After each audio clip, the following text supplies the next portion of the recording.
The snowstorm hit the outer walls of Colony Vega-9 like a living monster. It's all right, little one. Cold wind screamed You're across safe the now. metal buildings. Warning lights flashed. It's all right, through kid. the white snow. I'm not gonna hurt you. Most people stayed inside during storms Take like my this. hand. Nobody wanted to freeze That to signature, death outside the it's colony faint, walls, but it's alive. especially near Sector 12. That place Prep the was Kodiak. dark, broken, We're going and out. almost abandoned. That's... But tonight, something moved in the snow. A small shadow child. slowly walked through the freezing storm. Tiny footsteps dragged across the ice. The figure looked weak, I'm going out. exhausted, and alone. Far above the colony walls, two human security guards watched the storm through a radar tower window. Motion detected outside the east gate, one guard said quietly. His name was Carter, a It's former all right, Earth little Marine one. with tired You're eyes safe and gray now. hair. I'm here The to second help. guard laughed softly. Please. Probably Don't another let them wild take snow me. animal, he said. But the radar alarm suddenly beeped again, then again, and again. Carter frowned. The scanner showed only one life signal, very small, too small.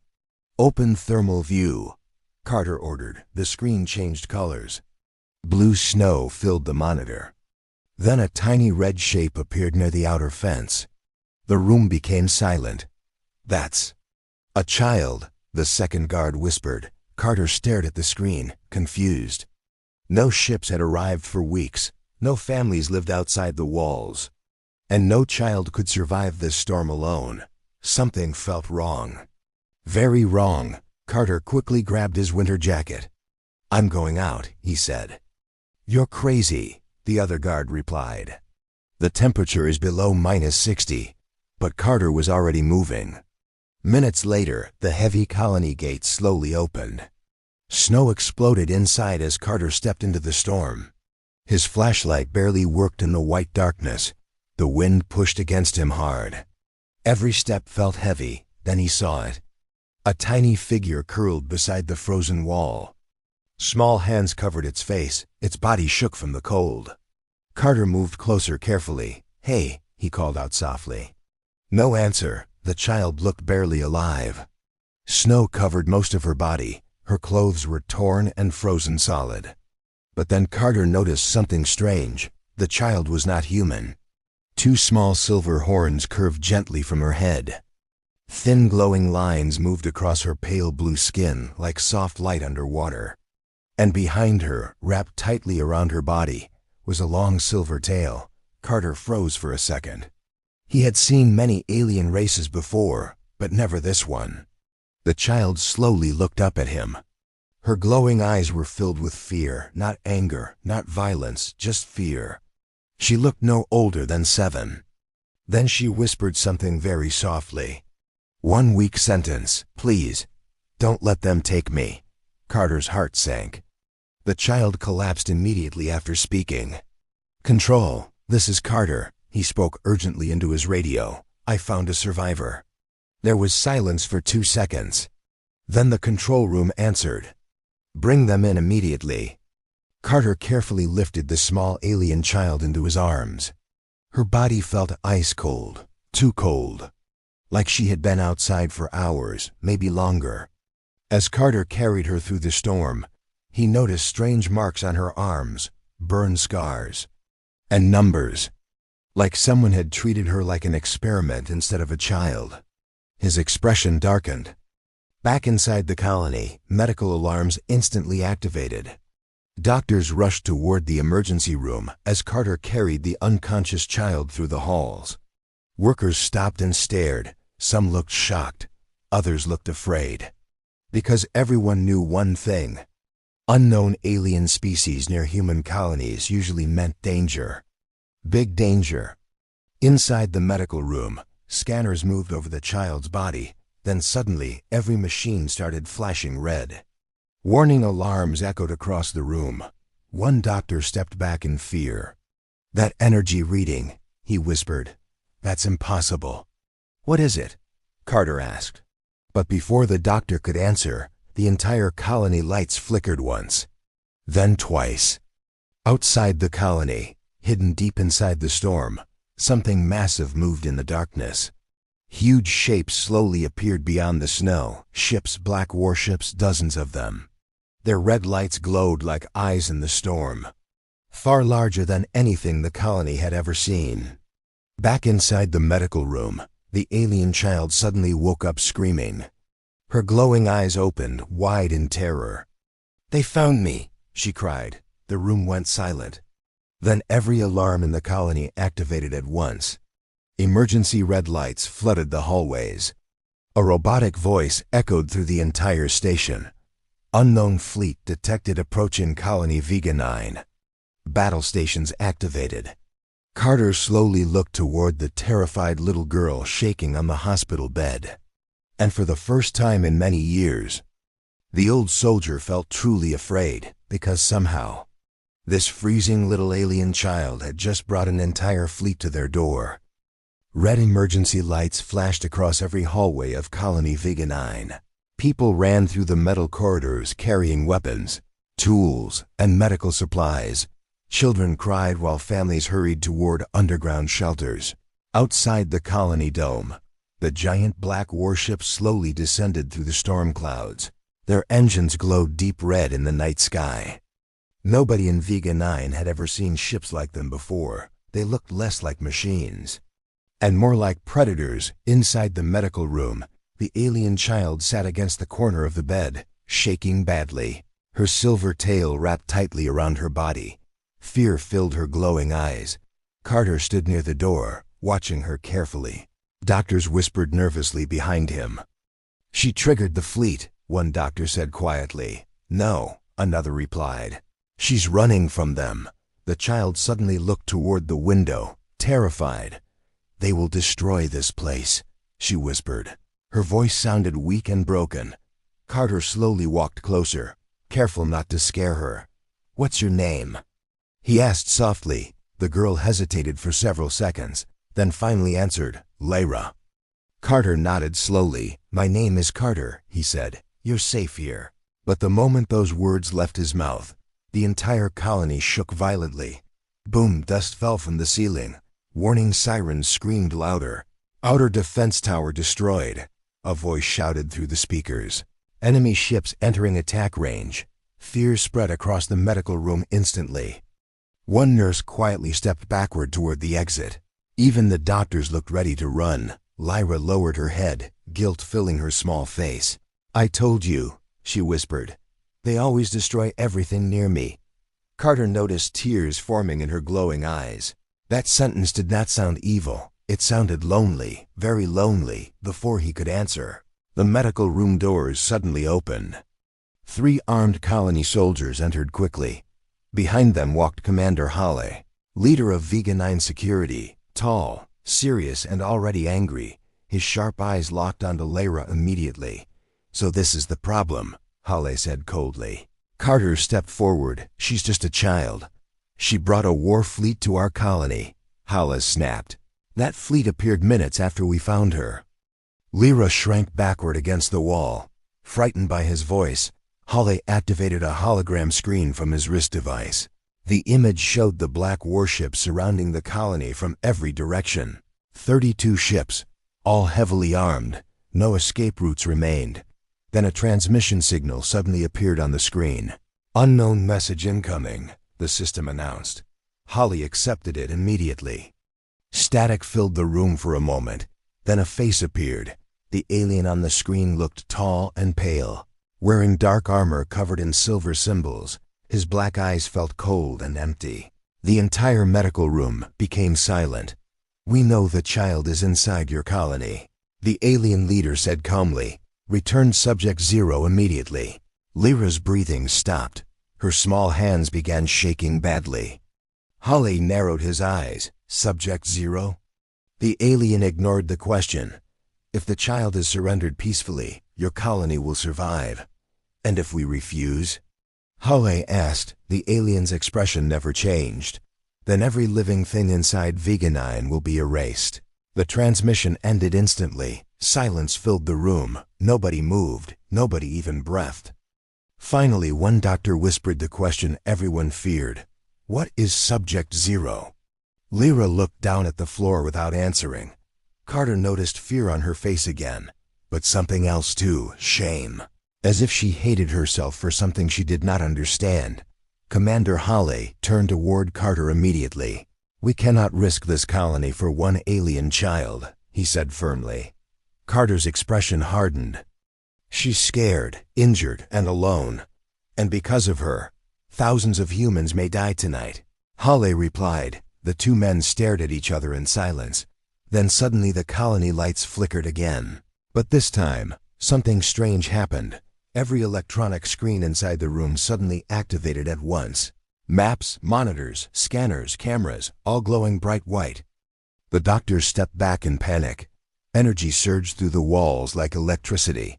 Then Lyra screamed in pain, clutching her head. The lights exploded. Glass shattered across the room. Several soldiers were thrown backward violently. Carter quickly covered Lyra with his body as sparks rained everywhere. Then just as suddenly, everything stopped. Dark smoke filled the medical room.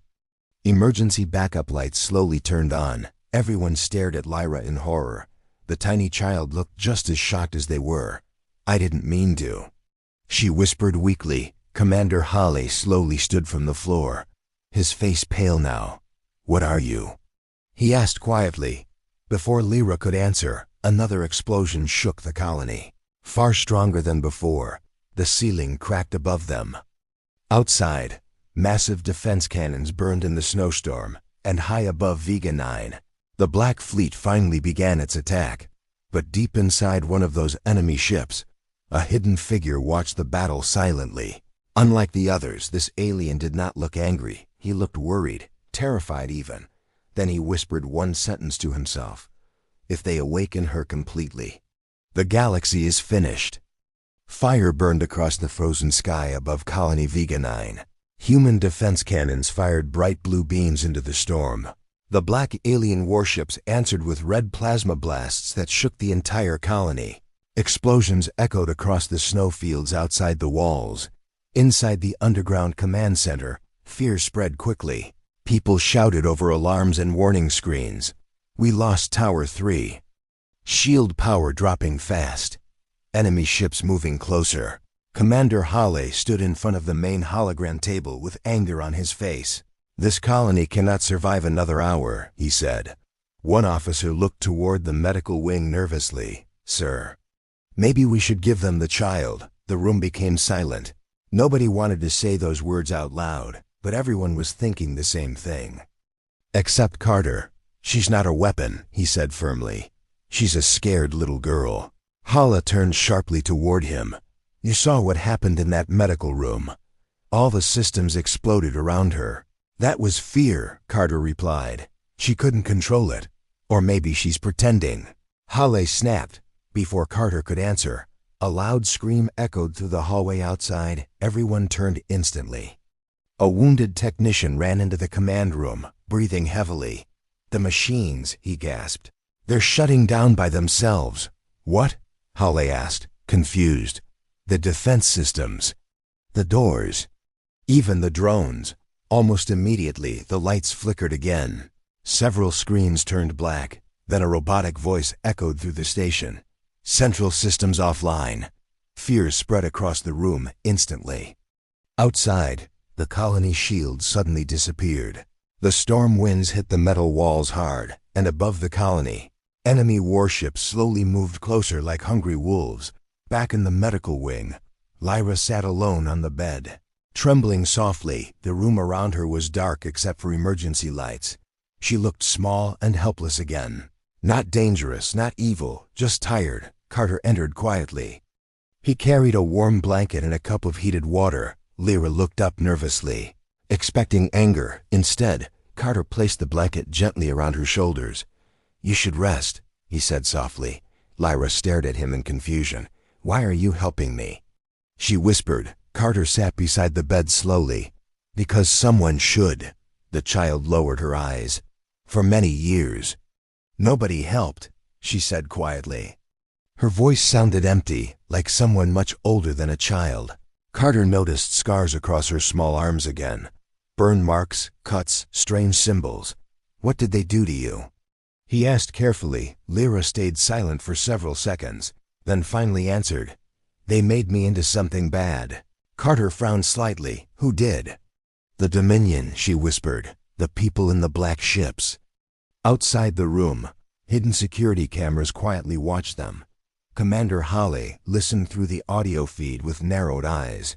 Keep talking, he muttered softly. Inside the room, Lyra slowly explained. She spoke in broken sentences. Like painful memories hurt too much to remember fully. She told Carter about giant laboratories deep in space. Cold rooms filled with machines. Scientists who treated children like tools instead of living beings. Most of the children never survived the experiments, but Lyra did. They said I was different, she whispered. They called me Subject Zero. Carter's expression darkened. What kind of experiments? He asked carefully. Lyra looked afraid again. When I get scared. The lights above them suddenly flickered again.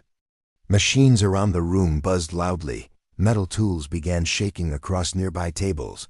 Lyra immediately covered her ears in panic. I don't want to hurt anyone, she cried softly. Carter quickly placed a hand on her shoulder. Hey, look at me, he said calmly. You're okay.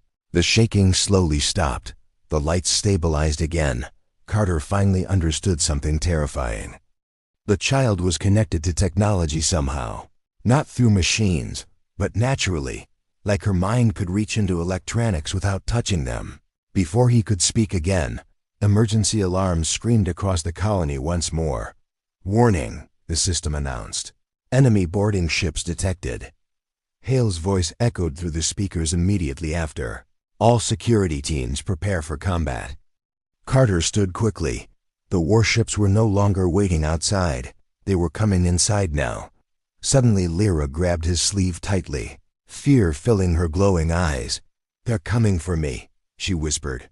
Carter looked down at her small shaking hands, then toward the burning red alarms outside the room. For one moment, he faced a choice. Give her up. And maybe save the colony. Or protect her. And risk everyone. But before he could decide, the metal wall behind them exploded inward violently. Smoke and sparks filled the room.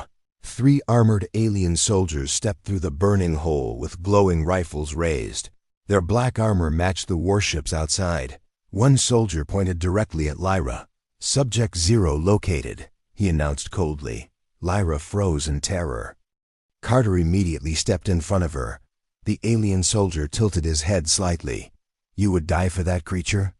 He asked. Carter slowly raised his weapon. She's a child, he answered, for the first time. The alien soldier hesitated, as if no one had ever called Subject Zero a child before. Then the soldier aimed his rifle directly at Carter's head and fired. The plasma shot exploded across the room in a flash of red light. Carter threw himself sideways at the last second.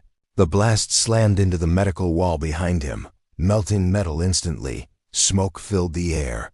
Lyra screamed in fear as sparks rained across the floor. The 3 alien soldiers moved forward together with perfect timing.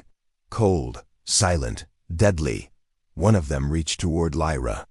Subject Zero must return with us, the soldier said mechanically. But Carter grabbed a fallen metal tray and smashed it into the alien's helmet with all his strength.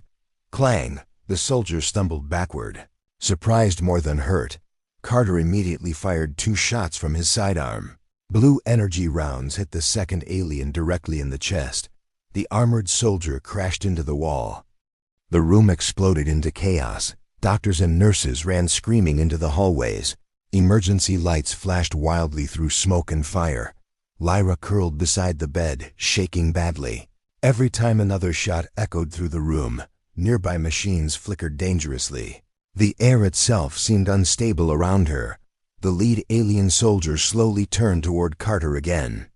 You protect the weapon, he said coldly. Carter's eyes hardened. She's not a weapon. The alien tilted his head slightly. You humans truly do not understand what she is. Then suddenly, the soldier activated a glowing blade from his arm. A long red energy sword burned through the smoke. Carter stepped backward carefully, gripping his pistol tighter. He was old, tired, and heavily outmatched. But he still stood between the soldiers and the child. That confused the aliens more than the fighting itself.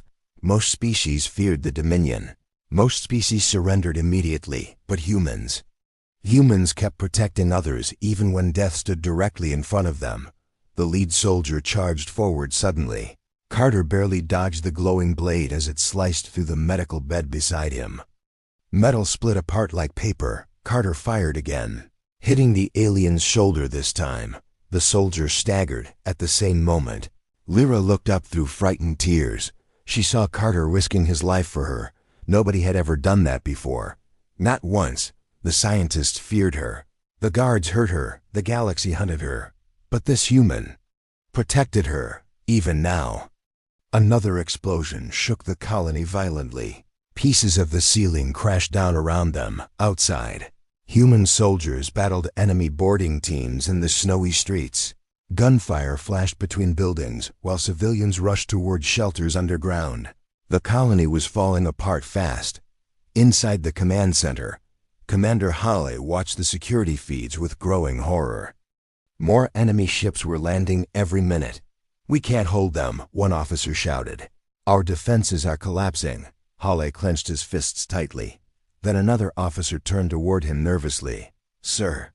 The child. Hale stared silently at the burning screens. Finally he spoke quietly. "If surrendering one child saves thousands." But before he finished speaking, the main system screen suddenly changed. Every monitor in the room filled with strange glowing symbols. Unknown language, unknown code. Then the entire command center lost power for 3 seconds. When the lights returned, something impossible appeared on the main screen.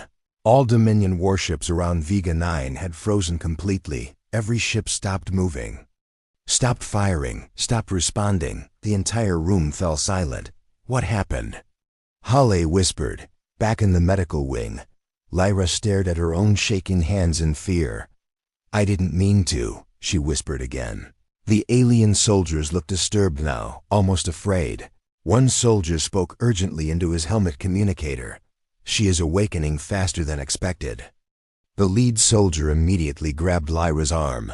"We leave now," he ordered. Lyra cried out in fear as the soldier pulled her to destroyed wall. Carter rushed forward instantly despite his injuries. He slammed into the soldier with all his weight, forcing him away from the child. The two crashed hard against the burning metal floor. The alien raised his energy blade again. But before he could strike, Lyra screamed loudly. Every light in the hallway exploded at once. A massive wave of invisible force burst from her body. The walls cracked violently. Electronic systems died instantly across 3 entire colony sectors. Even the alien soldiers were thrown backward through the air. Carter shielded his face as sparks and smoke filled everything around him. Then silence. Heavy silence. Slowly, the smoke cleared. Lyra stood alone in the center of the ruined room, breathing heavily. Soft silver light moved beneath her skin, brighter than before. The alien soldiers stared at her with real fear now. One whispered quietly, "She's reaching full synchronization." Carter looked toward them sharply. "What does that mean?" The lead alien slowly stood again, damaged armor sparking. His cold voice sounded different now, less cruel, more desperate. "It means your species is already too late," he said. Then suddenly every dead screen in the room activated again by themselves. One image appeared across all of them. A giant structure floating deep in space, bigger than a planet, covered in endless silver machines. Carter stared at the image in shock. "What is that?" he whispered. The alien soldier looked directly at Lyra and answered with visible fear in his eyes. "That is what created her." The image stayed frozen across every screen in the colony. A giant silver structure floating silently in deep space. Cold, endless, terrifying. It did not look built by human hands or alien hands. It looked alive. Slowly moving metal towers covered its surface like giant veins. Blue lights pulsed deep inside the structure like a heartbeat. Nobody inside the ruined medical wing spoke for several seconds. Even the alien soldiers looked disturbed by the image. Carter slowly turned toward Lyra. The little girl stared at the screen with pure fear. As if she recognized it immediately, the lead alien soldier finally spoke again. "That place is called Nexus Prime." His voice sounded quieter now, almost nervous. It existed long before our empire. Commander Hale's voice suddenly came through Carter's communicator. "Report now," Hale ordered. Carter quickly activated the device. "You need to see this." Carter replied, "Oh, we see it," Hale answered grimly, inside the command center. Every screen across Vega 9 showed the same silver world. Scientists, soldiers, and civilians watched silently. Nobody understood what they were looking at. But everyone felt the same thing: fear, deep fear.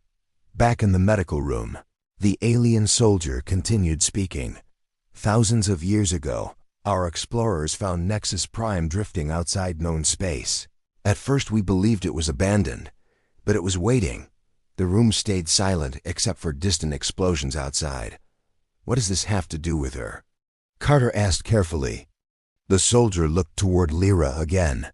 "She was not born naturally." He answered, "She was created." Lyra lowered her head immediately, shame covering her small face. Carter noticed tears forming in her glowing eyes again. The alien continued, "Nexus Prime creates living minds able to control machines. Entire fleets, entire worlds. Our empire tried to use that power." The soldier's voice became darker. "But we lost control," Carter finally understood. Lyra was never just an experiment. She was connected to something ancient, something far bigger than the Dominion itself. Suddenly, one of the alien soldiers touched his helmet, listening to a transmission. Then he looked toward the lead soldier nervously. "They are coming," he said quietly. The lead soldier's expression hardened instantly. "How long?" "Minutes," Carter frowned. "Who's coming?" But before the soldier answered, every screen in the room suddenly changed again. The image of Nexus Prime disappeared. Now the screens showed deep space outside Vega 9. Something enormous slowly emerged from hyperspace behind the Black Dominion fleet. At first it looked like another moon. Then people realized it was moving. A giant machine ship, far larger than any warship ever built. Silver metal covered its surface completely. No weapons were visible, no windows, no markings, just endless cold machinery stretching across space. Then another ship appeared beside it, then another, and another, dozens of them. Silent silver giants surrounding the entire planet. Fear spread instantly through the colony command center. One officer whispered in shock, "Those ships make the Dominion fleet look small." Back in the medical room, the alien soldiers looked terrified now, not angry, terrified. The lead soldier turned toward Carter urgently. "You must listen carefully," he said. "If those machines reach the colony, everyone dies." Carter narrowed his eyes. "Then help us fight." The soldier hesitated, then slowly shook his head. "You do not understand," he whispered. "There is no fighting them." At that moment, every electronic system inside Vega 9 suddenly shut down completely. Lights died, weapons powered off, doors unlocked by themselves. The colony fell into darkness. Only Lyra still glowed softly inside the ruined room. Her silver eyes widened in horror. "They found me," she whispered, trembling. Then something strange happened. Soft voices echoed through the dark halls outside. Not human voices, not alien voices, mechanical voices. Thousands of them speaking together like one mind. "Connection located. Primary signal confirmed. Return the child." The words echoed across every speaker in the colony at once. Civilians froze in fear underground. Human soldiers gripped powerless rifles tightly. Even Commander Hale looked shaken now. Back in the medical room, Lyra suddenly grabbed Carter's arm tightly. "You have to let me go," she said desperately. "If I stay here, they'll kill everyone." Carter looked down at the frightened little girl. She truly believed she was the danger, like she blamed herself for everything happening. But before Carter could answer, the lead alien soldier suddenly removed his helmet. For the first time, Carter saw his face clearly. The alien looked older than expected, tired, exhausted, not a monster. "A survivor. My name is Vale," the soldier said quietly. "We did terrible things searching for power. We created children like her." His voice cracked slightly.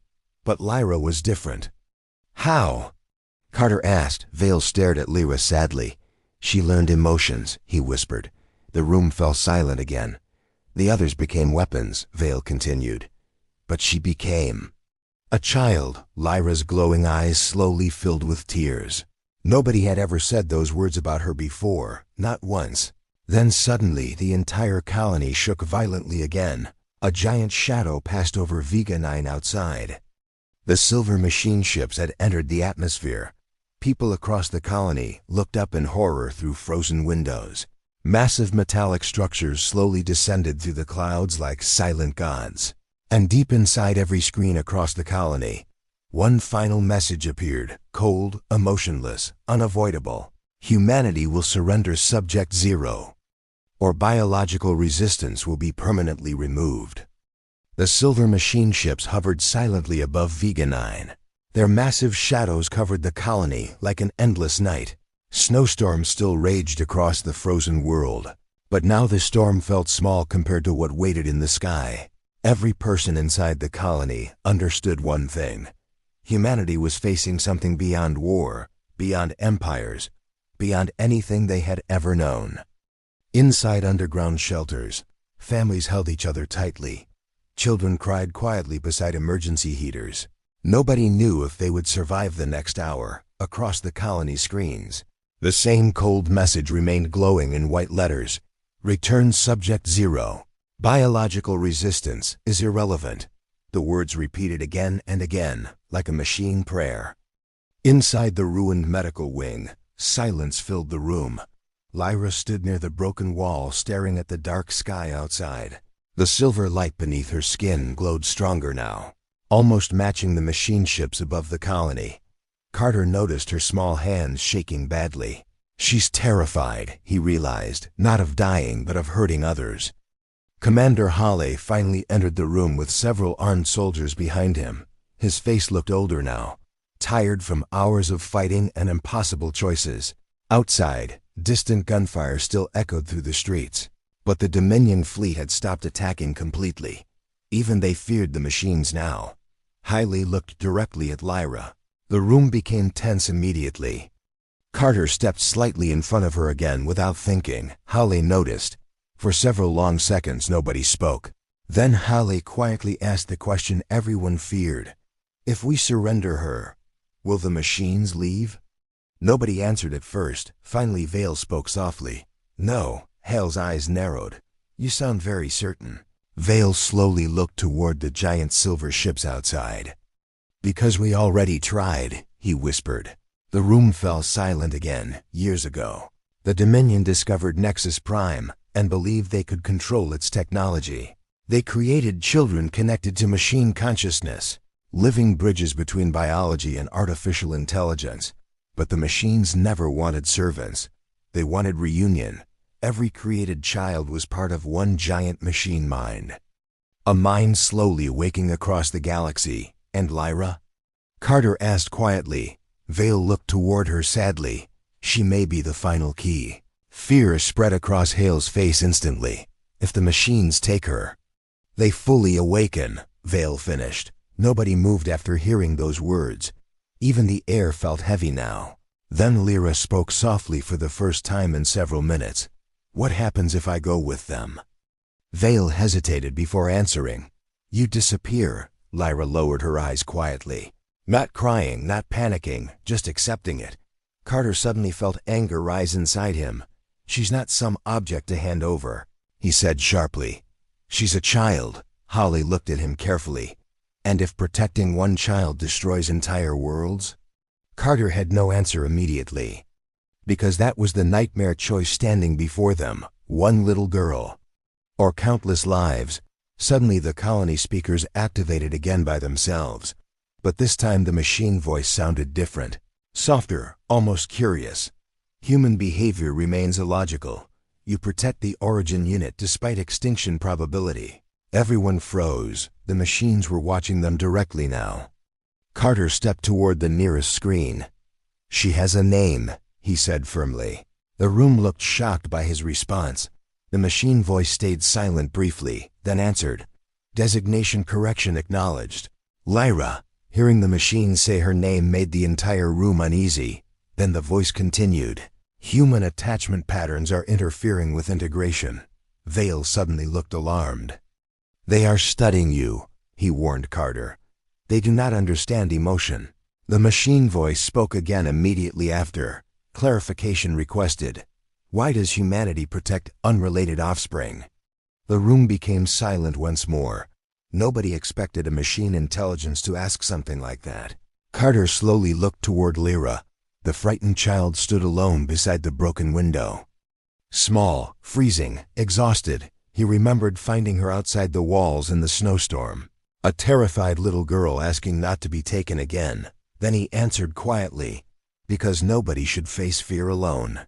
For several seconds, the machine said nothing. Even the silver ships above the colony stayed perfectly still.